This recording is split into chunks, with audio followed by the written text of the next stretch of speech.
بسم الله الرحمن الرحیم. السلام علیکم. زه رشید افاق په پروګرام کیپټل ریپورټ پېښور کې تاسو ته هرکلی وایم. لکه څنګه چې تاسو ته معلومه ده چې مونږ کلي په کلي کوڅه په کوڅه ګرځو د ښار په اطرافو کې هغه ولسي ستونزې د اقتدار خاوندانو ته په ګوته کوو د کومو د وجې چې د عام خلکو ژوند د مشکلاتو سره مخ وي. دا وخت مونږ په ترخا نومي کلي کې ولاړ یو. دا کلی د پېښور نه صرف په 10 کیلومتره کې پروت دی. دلته آبادي تقریبا 12,000 ده. په دې کلي کې څومره سهولیات دي، په دې کلي کې خلک څنګه ژوند تېروي، په دې کلي کې د صحت څومره سهولیات دي، د تعلیم څومره سهولیات دي، د نکاسي آب څومره سهولیات دي. تاسو کتلی شئ، دا نهرونه هم کتلی شئ. دا سیم داسې نهرونه تاسو هم په 10 کیلومتره پېښور کې هم لیدلي دي. هلته څومره پې تعمیراتي کار شوی دی، څومره پې سیمټ خرڅ شوي دي او څومره پې ځنګلې لګېدلي دي، څومره محفوظ جوړ شوي دي. او دلته هم تاسو دا کتلی شئ په دې کې د ګرمۍ په وخت کې اکثره دا اوبه راځي او بیا دا کورونو ته ځي او بیا په خصوصي توګه چې څوک جنازه وړي یا اسپتالونو ته بیماران وړي نو د دې نهر د وجې مسلې وي. دې نه علاوه د صحت څه سهولیات دي، دې نه علاوه د سکولونو د تعلیم د روزګار څه سهولیات دي. دلته ټي ایم اے یو د یونین کونسل چې کوم ممبر دی هغه ته 85 लाख روپۍ د تعمیراتي کار دپاره هر کال ورکړي دي. دلته به وګورو، په دې کلي کې به وګرځو، د مشرانو سره به خبرې اترې وکړو چې دا 85 लाख په دې څلورو کالونو کې چرته لګېدلي دي، په چا لګېدلي دي، څومره سهولیات ترلاسه شوي دي. دلته موږ سره ځایي خلک ناست دي، د کلي خلک ناست دي، هغوی سره خبرې اترې کوو. نور چې څومره ستونزې دي، څومره مسلې دي، هغه به دوی تاسو ته په ګوته کړي. راځئ دوی سره خبرې اترې کوو.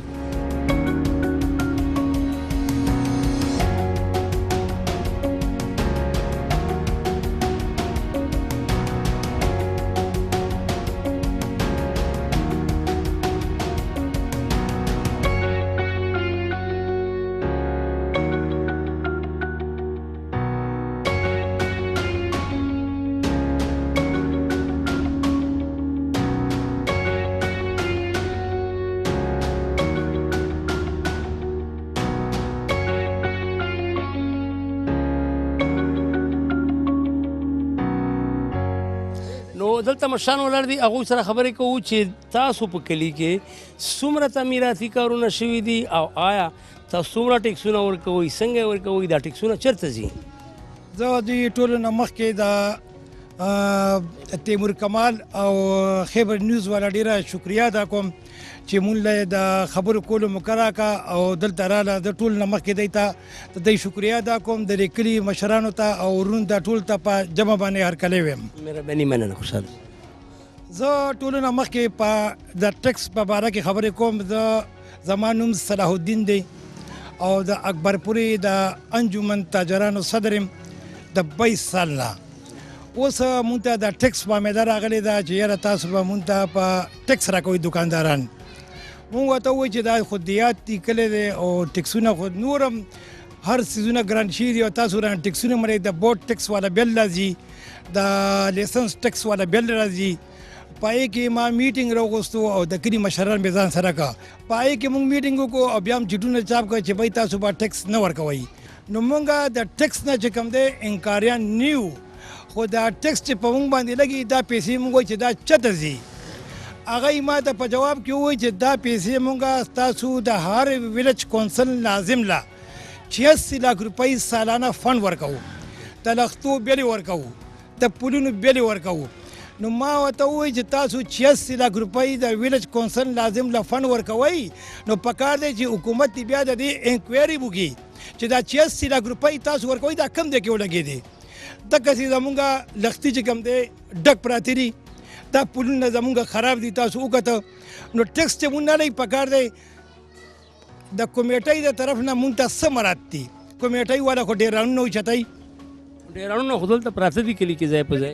کلي کې ډېرانونه پراته دي، ځای په ځای باندې ډېرانونه پراته دي. لښتي زمونږ ډک دي، صفیانې نري شوي. زه دا وایم چې حکومت دې ناظمانو ته، نایب ناظمینو ته دوی ته پیسې ورکړي دي. حکومت دې د دې انکوایري وکړي د دې ناظمینو نه چې تاسو ته موږ دا فنډونه درکړو دا فنډونه تاسو په کم ځای کې لګولي دي. دا ناظمان ستاسو خبره صحیح ده، خو دا ناظمان خو هم تاسو خوښ کړي وو، نو دا خو ستاسو د کلي دي، تاسو ورسره چېرته خبره اترې نه دي شوي چې فنډونه مو څه کړل؟ دا خبره چې مونږ نشو کولی دا به ګورنمنټ چې کوم دی دا پیسې ورکړي دي نو ګورنمنټ د دې انکوایري وکړي، عوام چې کوم دی د دې خبرې تپوس نشو کولی.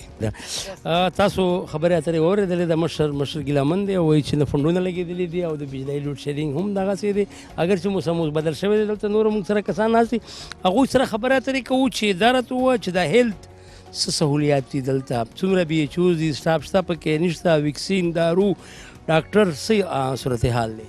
بسم الله الرحمن الرحیم. زما نوم ساجد الله دی، زه د ترخی اوسیدونکی یم. د ټولو نه ډومبی خو زه ستاسو د خیبر نیوز والا د ټولو ملګرو شکریا ادا کوم چې تاسو رالی. دې نه علاوه چې بیا زه دا خبره کول غواړم چې زموږ په کلي کې یو ډسپنسري ده او دا ډسپنسري ډېره موده مخکې زموږ مشرانو خصوصا احمد استاد چیرمن صاحب، محمد استاد دی، غټو مشرانو، دلاور کاکا والد صاحب دې ټولو دې کې منډه کړې او اپنی مدد آپ کې تحت جی دا ډسپنسري جوړه شوې دا تر اوسه پورې مغه رنګ ډسپنسري ده.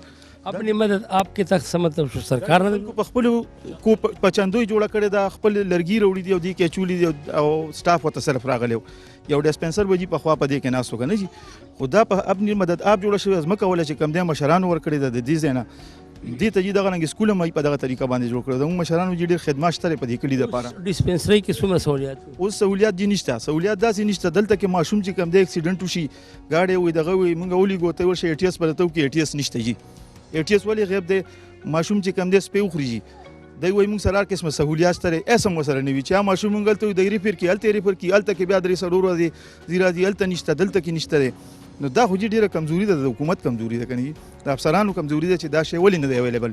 تاسو په تیر شوي حکومت کې چا سره خبره اترې شوې چا در سره وعدې کړې وي چې دلته به نور ډسپنسري جوړوي نه به یې جوړوي، ولې نه کړي جوړې؟ د تیر شوي حکومت چې موږ سره وعده کړې وه چې موږ بیچي جوړو خو بیا مسله دا وه چې دلته ځمکه کمه وه زموږ ځمکه میلاو نه شوه بیچو ولاړو خوشمقام ته. بیچو کې چې کوم سهولیات وو بیا هغه پی پی چای ته په حواله شو. پی پی چای والا دا خبره کړې وه چې دلته به تاسو ګای نه دپاره راځئ زه چا پیدا کولو دپاره به با کېده راځئ او چېرته به هم نه ځئ تاسو موږ سره رجسټریشن وکړئ موږ ورسره خپله کړې جي د زنانو او چې زه بیا د شپې لاړم جي بیا هسپتال بند و سهولیات نشته جي بیا به د ریفر کې گاډي نشته چې ته مطلب دی تا ته مریض دی ځکه چې ته ځې د روډ حال هم تاسو کتلی دی په هغې باندې چې کم دی نو هم چې ځې نو مریض دی هغه دی پورې بیړي چپه شوي هغې نه علاوه جي یو غټه مسله بله ده بله دا ده چې زموږ په کلي کې دا 12,000 آبادي ده دا ټول خلک هسپتالونو ته ډایرکټ نشي تللی او دغه والا چې کوم راغلي دي که نه چارې والا هغوی دا مسله جوړه کړې چې خپله لکه ډسپنسر مې ما ډسپنسر ټریننګ ما کړی هیلث ټیکنیشن ما کړی کیټګري سی ما کړې ده دوی په دې باندې پابندي لګولې ده نو دلته خو جي دا فرسټ ایډ دی دا خو فرسټ ایډ دی دې کې خو نور څه نشته دی نزله دی زکام دی او دغه تبي دي او دی له دې هسپتال ته ځي دا دی به پیسې د خرچه هلته کوم چې لاړ شي نو ډاکټر شته او ډاکټر نشته او ټسټ وکړه او دا وکړه هغه وکړه لهذا دی باندې پابندي ساتلی دی نه د پابندي چې کوم دی ختمه کړی شي چې لیګل طریقه باندې هغه ناست وي او هغه مطلب دی د فرسټ ایډ علاج صرف چې کوم دی دلته کې کوي نو اوله خبره دا جي چې دا ډینګي نن سبا یو ډېر خطرناک مرض راغلی دی ډینګي شته کلي کې او جي شته دلته کې ټریس شوي دي اوس هم مریضان دي بیګام زه دی او مریض تپوس له تللی وم او ډینګي خو جي خطرناک په دې دی چې ډینګي خو خپل ځاني چې کوم دی نو ځای په ځای به وي خو چې دی یو کس وخوري نو چې سم ماشې راشي دی وخوري او هغه بیا بل سم کس وخوري جي نو هیلتي قسم چې کوم دی هغې نه بیمار شي نو د هغې نه پس کیر چې کوم دی ډېر ګران دی ولې هغه راځي کلي ته کلي کې چې پروت دي دی نه نور خلک سپرې مرې نه ده شوې د ډینګي د ډینګي سپرې جي ډینګي سپرې سره نه مري دا چا ویلي جي دا سپرې سره مري دغلته کې چې کوم دی دا اوقاف والا ځمکه ده او هغې کې نه د سکول جوړوي نه هسپتال جوړوي نه چاته په حواله کوي چې باران وشي جي کې یو میاشت اوبه ولاړي هغه د ډینګي چې کوم دی نو د افزایش دپاره خزانه شوه جي مهرباني مننه شکریه تاسو د کسانو خبرې واورېدلې دلته د ځایي خلکو چې ځایي خلک یقینا د ستونزو سره مخ دي او بیا د پېښور نه صرف په 10 کیلومتره کې څنګه ژوند تېروي نور هم دلته موږ سره مشران شته دی هغې سره به هم خبرې اترې کوو دا وخت اخلو یوه وړه شندمه موږ سره اوسئ بیا به هم تاسو سره راځو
ویلکم بیک. لکه څنګه مې چې تاسو ته ویلي وو چې دلته د نهر مسله ده او دې سره سره د نکاسي آب څه سیستم دی او د تعمیراتي کارونو رفتار څنګه دی، څومره ترسره شوي دي، څومره زیر تکمیل دي او څومره پای تکمیل ته رسېدلي دي، په دې اړه دې مشر سره خبرې کوو. جی السلام علیکم. جی زما نوم صدرالامین دی، زه ترخی اوسېدونکی یم. تاسو خو په دې روډ باندې راغی جی، دا زمونږ یو ډېره غټه مسله ده، د علاقې مسله ده. د تارو جبې نه والي جي بانډا شیخ اسماعیل پورې په دې باندې شپږ ویلیج کونسلې پرتې دي. په دې باندې ایم این اے شته جي، زمونږ دوه ایم پی ایګان دي جي. د تیرو 15 کالو نه دا مسله جوړه ده، دا روډ سوي ګیس والا خراب کړی دی، آینه پس دا بیا نه جوړ شوی. مریض چې مونږ بوزو جي ډېر غټ تکلیف وي، بریکرې دي جي، ناجایز تجاوزاتو والا راغلي دي جي، هغوی په ټیټاري کې وګورئ، زموږ په دې کلي کې وګورئ څونه کلي چې روډ غاړه کې پراته دي، هر سړی تجاوزات روډ ته راوباسي، څوک تپوس والا نشته جي. چې راشي محکمه شته جي، جنډې ولګوي، کندې مندې بندې کړي، یو څو کسان راشي خپله ډیوټي وکړي، خو هغوی چاته دا نه وایي چې ته دیوال وهې، دا روډ کې وهې که څه کې. د دې نه علاوه جي په دې باندې دنیا اوبه ولاړې وي، باران کې تګ راتګ پرې ډېر ګران دی جي. او دا د نهر څه صورتحال دی؟ یاره جي دا نهر خو پکې د پېښور یو ګنده اوبه ویڼۍ راغورځېدلې باړه کې، درې باړه کې، چې هغه اوبو د لاسه زموږ د خلکو دا کمې اوبه دي چې دلته کې د څکلو اوبه هغه ډېرې زیاتې خرابې شوي دي، زیم هغې ته تللی دی جي. او هیپاټایټس غونته کې مریض چې کوم دی نو زموږ په کلي کې ډېر زیات شوی دی جي. موږ غواړو چې حکومت د دې باندې څه غور وکړي او د صفا اوبو دغه چې کوم دی نو موږ ته فراهم کړي جي، فلټریشن پلانټونه وغیره. دا نهر مخکې جي ډېر خراب دی، مختلف ځایونو کې چې کوم دی نو پلونه پې دغه دي جي، او د دې برۍ ډېره زیاته شوې ده، لاندې نه دا فیل شوی دی جي. موږ وایو چې دا له ښکته شي، جوور شي، د دې کودی وشي او د دې د نکاسي چې کومه صحیح طریقې سره روانه شي چې موږ ته د ډب دلته کې نه ودرېږي. جناب زموږ په کلي کې 3 محلې دي چې هغه په اوبو کې ډوبې دي. یو ته وایي محله اسلام آباد، یو ته وایي محله نوې کندې، بل ته وایي محله مجذوب بابا. د دې د اوبو د نکاسۍ بندوبست بالکل نشته دی، لاره نشته. نو موږ ستاسو په ذریعه حکومت وقت ته درخواست کوو وجدانه چې مهرباني وکړئ او راشئ زموږ په حال باندې رحم وکړئ، ځکه چې د ډینګې دور شروع دی او زما په خیال چې موږ د ټولې دنیا نه زیات په دغه لپیټ کې نو حکومت وقت ته درخواست کوو ستاسو په ذریعه باندې چې مهرباني وکړئ راشئ زموږ په حال باندې رحم وکړئ. بل جناب زموږ په کلي کې قبرستان دی، د کلي په منځ کې هغې باندې تجاوزات زیات کیږي. نو موږ ستاسو په ذریعه حکومت وقت ته درخواست کوو چې مهرباني وکړئ او موږ له د دې د چاردیوارۍ بندوبست وکړئ چې دا قبرستان د تجاوزاتو نه بچ شي. بل دا نهر چې زموږ د کلي په منځ کې تاسو صحیح کو، د دې دا اوبه ډېر په بره راغلي دي، پلونه په لاندې پاتې شو. په دې قبرستان خبرو کو اخوا په نهر باندې عملګري خبرې وکړي. قبرستان کې څه مسله ده؟ قبرستان جناب د کلي په منځ کې شو، غیر چاپېره څه نه کورونه شو، نو تجاوزات سیوا شو. نو موږ وایو که دې نه درته حکومت وقت چاردیواري ته وکړي نو زموږ دا مردګان به لږ محفوظ شي. او عیدګاه شته په دې کې؟ عیدګاه نشته جي، عیدګاه نشته دی.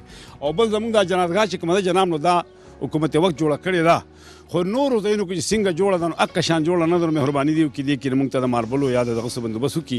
موږ 148 دی ملکانو څخه دغه وکړو د فیسبوک په ذریعه باندې دا جنازګاه زموږ نیمګړې وه، نو هغه 148 راته کړی. نو مهرباني وکړي د کلي میز جنازګاه ده، حکومت وقت دې له څه منظوري ورکړي چې موږ ماربلې وغیره ولګوو. نور څه مسلې؟ بل جناب زموږ په کلي کې د ګلي کوچو مسلې ډېرې دي، خو یو غټه مسله پکې ده چې د امانکوټ او د ترخې ترمنځ یو لار ده، امانکوټ ته پیامه درف دی او په هغې ډېر کافي جایداد پروت دی، ګنیګان دي، باغونه دي، ډېر هغه دی په هغه لاره بیخي نیل ده، هېڅ څه پې نشته دی. نو مهرباني دې وکړی شي هغه لار دې موږ ته پخه کړی شي. او بل جناب زموږ لارې کوڅې ډېرې کمزوري دي، مهرباني دې وکړي زموږ په لارو کوڅو باندې حکومت وقت غور وکړي. او بل جناب زموږ د صفا اوبو څکلو بندوبست بیخي نشته دی په کلي کې، فلټریشن پلانټ. نو موږ ستاسو په ذریعه حکومت ته درخواست کوو چې زموږ د کلي په سطحه اجتماعي لیول باندې د فلټریشن پلانټ بندوبست وشي، ځکه چې اوبه زموږ ډېره ناقص دي، خاص کر د دې نهر د رسخان اوبو د وجې او دا 3 محلې چې په اوبو کې ډوبې دي د وجې زموږ اوبه بیخي د څکلو نه دي. داسې پایپونه به وي چې هغه به د دې نهر سره یا د نورو ګانده واڼۍ سره مکس شوي وي، یا په هغه واڼۍ کې ځنه پایپونه تېر شوي وي؟ کم پایپونه جناب؟ د اوبو د څښلو واټر سپلای چې کوم دی؟ نه جي نشته دی، نشته دی، شته دی نه. واټر سپلای سیستم دلته څه سیستم دی؟ واټر سپلای هر چا خپل هینډ پمپ دی جي. واټر سپلای سیستم دلته نشته. ها اوکې. سکول تعلیم د نن سبا دور اهم ضرورت دی او بیا په حکومتي توګه خو کله د تعلیمي ایمرجنسي اعلانات کیږي او کله دوی وایي چې مونږ تعلیم په ټولو محکمو کې سره فهرست ساتلی دی. تاسو د ملګري سره خبره کوو چې د کلي کې د تعلیم څه صورتحال دی. جی زما نوم شفیع الله دی، زه خپله های سکول ټیچر یم او مونږ سره دلته په دې کلي کې ډېرې 2-3 غټې مسلې دي چې هغه مونږ ته راپېښې دي. په 2017 کې دلته زمونږ د هلکانو سکول دی، زه خپل هغې کې ټیچر یم، د هغې منظوري شوې ده د هایر سیکنډري درجې. نو په 2017 کې د هغې منظوري شوې ده او 18 هم تېره شو، 19 هم دا دی اکتوبر روان دی او هغه سکول لا اوسه پورې هغه کنسټرکشن پروسس کې دی. نو بالکل اخیری حدودو ته رسېدلی دی، پکې پینټینګ پاتې دی، د بجلی کار پکې پاتې دی. خو مونږ وایو دې کالې به شروع کېږي، دې کالې به شروع کېږي. یو زموږ غټه مسله دا ده چې مونږ ته دا سکول زر تر زره چې کوم دی شروع شي، ځکه چې دې سره لیول کې کم سکولونه شروع شي نو هغې کې کلاسونه هم شروع دي او دا مکه کنسټرکشن مسله کې ایثار دی. نو یو مونږ ته غټه مسله دا ده. دویمه دغه مونږ ته دا ده چې زموږ په کلي کې د جینکو هایر سیکنډري سکول نشته دی او زمونږ دا ډېر ایجوکیټډ کلی دی، په دې کې انجینران، ډاکټران، ډېر ډایرکټران، غټ لیول والا خلک الحمدلله دې خاورې پیدا کړي دي. نو زمونږ دا دغه دی چې زمونږ د دې هایر سیکنډري په دې علاقه کې سکولونه د هلکانو ډېر زیات دي. نو مونږ ته دلته کې غټه مسله د جینکو د تعلیم ده. زمونږ کلي کې های سکول دی د جینکو او دا ډېر لوی کلی دی چې په یو کلي کې د هلکانو هایر سیکنډري جوړ شي. بیا مونږ سره لوکل هایر سیکنډري نور کلی دی په هغې کې شته دی، خو چونکې زموږ د کلي تعداد زیات دی نو زموږ جینکۍ اکثر لسمه پورې سبق ووایي او بیا هغه مخکې سبق ونه وایي د سهولیاتو د وجې نه. نو یو دلته مونږ ته د هایر سیکنډري سکول ضرورت دی. هلکان هر ځای ته تللی شي، هغه خاریې ته هم تللی شي، لرې هم تللی شي، خو جینکو ته ډېر تکلیف وي. نو لهذا زموږ مطالبه ده چې زموږ د جینکو دا سکول د هلکانو نه زیات ضروري دی. دویم دا دونه لوی کلی دی چې په دې لوی کلي کې چې په یو کلي کې مطلب های سکول هم د جینکو وي، بیا پکې د هلکانو های سکول هم وي. نو هلته دلته کې مونږ ته صرف یو پرایمري سکول دی او په هغې دومره زیات برډن دی چې هغه سکول پې ډېر زیات ورکوټی دی او مطلب هغه زمونږ چې کومه د جینکو دغه ده نو اسټرنث پې زیات دی. نو دلته یو نمبر 1 پرایمري سکول د هلکانو دی، یو نمبر 2 دی. نو په نمبر 2 کې تعداد کم دی. نو مونږ وایو یا خو دې مونږ ته حکومت نوی پرایمري سکول جوړ کړي یا دغه چې کم دغه کې تعداد کم دی دا د بل سکول سره یو کړي او دا د جینکو سکول دی هلته مطلب شفټ شي. نو دا به د حکومت ډېره غټه مهرباني وي. جي مننه. هغه څه وایي چې ما وایي چې زه به درته جاړم تا له بازاره سترګې سرې راوړې دي نه. مونږ خو ښار کې بیاټي جوړوله چې 2 کاله یې پوره شول، بیاټي نه شوه جوړه. خو دلته په دې کلي کې داسې یو بختور سکول هم شته دی چې 2 کاله پوره شول، سکول تر اوسه پورې نه دی رسېدلی. سکول ولې نه دی جوړ شوی، نور څه مسلې دي، هغې حوالې سره به هم دلته د مشرانو سره خبرې اترې کوو. دا وخت اخلو یوه وړه شندمه، د مې نه پس په بیا راځو، مونږ سره به اوسئ.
ویلکم بیک.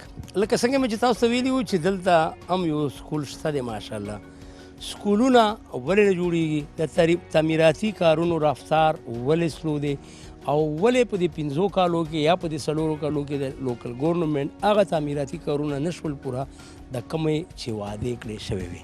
ډیره مننه ټول نه. اول خو دا موږ ته ډیره شکریا ادا کوو چې تاسو زموږ د کلي ته رالی. داسې دلته چې کوم زمانه مخکې د مشرانو هم خبرې وکړي، د سکول حوالې سره وکړي. سکول کې کار چې کوم دی په 2019 کې سټارټ شوی دی، دا 2019 دی، دا انډر کنسټرکشن دی تر اوسه پورې. دغه شان چې تاسو به په دې روډ هم ګرځېدلي، دا روډ هم تاسو صحیح کو. د لسو کالو نه چې کوم دی دا روډ په دې باندې هېڅ قسمه څه ترقي کار نه دی شوی. دغه شان دلته چې د نکاسۍ کوم سیستم دی تاسو دلته د لارې کوڅې هم وکتې د نکاسۍ تقریبا د 300 نه زیات کورونه چې کوم دي په دې کلي کې هغه کورونو کې دننه د اوبه ولاړې دي د هغې د اوبو د ویستو څه سیستم څه تنظام نشته دی که موږ دلته ادارو سره ACDC سره رابطې کړي دي څو ورځې مخکې په دې کلي کې یو کلي کچېري هم شوې ده خو دا کلي کچېریانې چې نن سبا کوم یو رواج غوندې DC ګانو او AC ګانو شروع کړی دی نو هغه یو برای انعام کلي کچېري فارمیلیټي ده سرکاري کلی کچېري دي تصویران وباسي چې کوم د سیول سوسایټي یا د NGOs چې کوم کارونه هغه اوس DC او AC شروع کړي دي چېرته به ریډۍ والے سره ودرېږي او تصویر به وباسي چېرته به کلي ته لاړ شي خو د مسلو په حل لپاره هغې هېڅ قسمه نه څه وسایل ورسره شته او نه څه کولی شي دلته خو یوه دا مسله هم شته ما سره د مشرانو خبرې اترې وشوې چې دلته د سپورټس لپاره هېڅ قسم میدان هېڅ قسمه سپورټس کمپلیکس نشته دی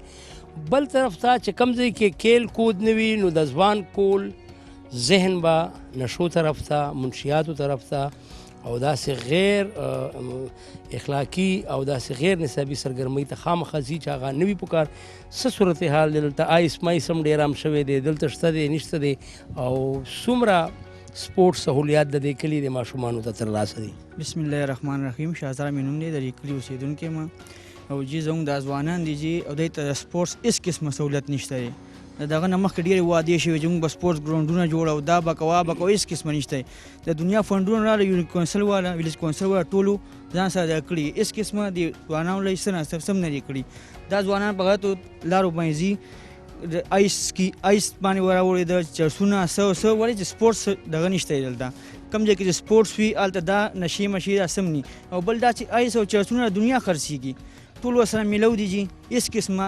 د هغې بندیز نشته دی ډېر زیات تکلیف دی ټول خلکو ته تاسو ته د کلي ټولې مسلې واورېدلې زه به د پولیسو اعلی چارواکي په ګوته کم او یا به ډپټي کمیشنر یا هغه ادارې کمې چې دې سره تړلې دي او دوی دعوې لري چې مونږ روزانه په بنیاد باندې په سړکونو باندې ناکې لګو او هغه منشیات نیسو خو یاد ساتئ د ښار اطرافو ته هم آیس را رسېدلی دی د ښار په اطرافو کې هم چرس کل کېږي نو هغه ادارې چې د دې سیز ذمهداري یې قبوله کړې ده او دوی دې سره تړلي دي او د دې په سر باندې تنخواګانې اخلي پکار ده چې دوی دې طرف ته پاملرنه وکړي دې نه علاوه 15 کاله تیر شو په زنده‌باد او مرداباد کې تیر شو اوس په بیا الیکشن کېږي بلدیاتي الیکشن به کېږي که یو طرف ته ځایي خلک هم هوښیاران شوي دي خو بیا هم دوی ته پکار ده چې داسې کسانو ته اوټ ورنه کړي ولې چې د دې کلي دا مسئلې تاسو ولیدې دوی ویني نه دوی د روزانه په بنیاد باندې فیس کوي او دا مسئلې هغې سړي ته د دې د ستونزو پته لګي کم چې دا مسئلې روزانه فیس کوي نو الیکشن هم را روان دی هغه امیدواران چې بیا به تیاری کوي او بیا به زنده‌باد وي بیا به مرداباد وي او بیا به نارې وي بیا به ایجنډې وي بیا به منشورونه وي او بیا به وعدې وي پکار ده چې دوی هم داسې قیادت منتخب کړي چې هغه تېرې وعدې هم ورته په ځای کړي او هغه کسان چې تېرې وعدې کړې وې او سر ته یې نه ورسولې هغوی ته هم پکار دی چې اوس هغه وخت نه دی پاتې شوی خلک په وعدو او په تسلیو باندې تر قیامته پورې هېڅ کله هم نشي غلطېدلی دا وخت زموږ دا پروګرام پای ته رسیږي خپل کوربه رشید افاق ته اجازت ورکوي په لوی او عظیم علامو سپارم